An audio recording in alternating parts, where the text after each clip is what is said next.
Assalamualaikum. Salam. Awak nak apa? James, nak awak boleh? Tapi saya tak nak awak. Saya tak kenal pun awak siapa. Faham? Tak kenal maka tak cinta. Tapi lepas kenal, confirm jatuh cinta. Kereta 2 pintu keluaran kebanggaan Malaysia yang dikeluarkan khas untuk memenuhi jiwa darah muda yang kini dimiliki oleh mama muda. Aham, single lagi tau. Sabar, nanti saya tolong promote. Geram aku. Satria Neo R3 guys. Dengan enjin base 1.6 Campro CPS, inline 4 fuel injection, dah upgrade radiator, turbo garage, wastegate, blow off dan fuel regulator turbo smart. Cover valve nama sendiri, intake, belt cover. Bos, setakat ni, sayalah orang pertama yang buat macam ni. Bestnya jadi orang pertama. Saya pun nak jadi orang pertama dalam hati awak. Boleh. Engine bay full repaint warna putih. Tersakiti sana sini tu biasa. Macam owner dia.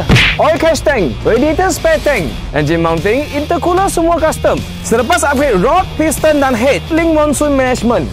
4 speed transmisi auto dengan 310 horsepower. Top speed dia. Lebih kurang 230-240. Kalau saya boyfriend awak, saya tak bagi awak bawa laju macam tu tau. Alhamdulillah Tuhan tak jodohkan kita.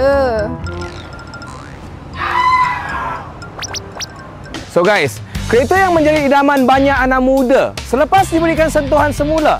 Kereta ini full repaint warna maroon. Bumper depan, bonnet arch. Side skirt, arch belakang. Side mirror, baris GT wing. Bonnet belakang, bumper belakang dan diffuser. Oil tank cap, semua carbon fiber punya. Pakai spoiler 15 inci, TE37 depan. Rainbow depan, merecik awal. CE 28 15 inci belakang. Dish, baja bayar lari dekat SK2.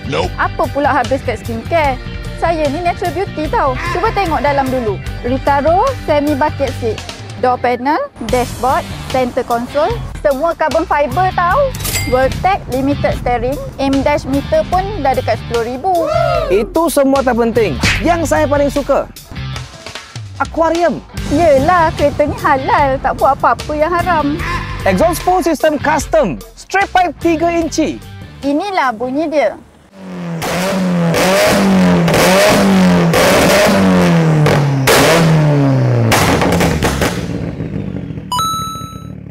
Hati-hati ya kepala.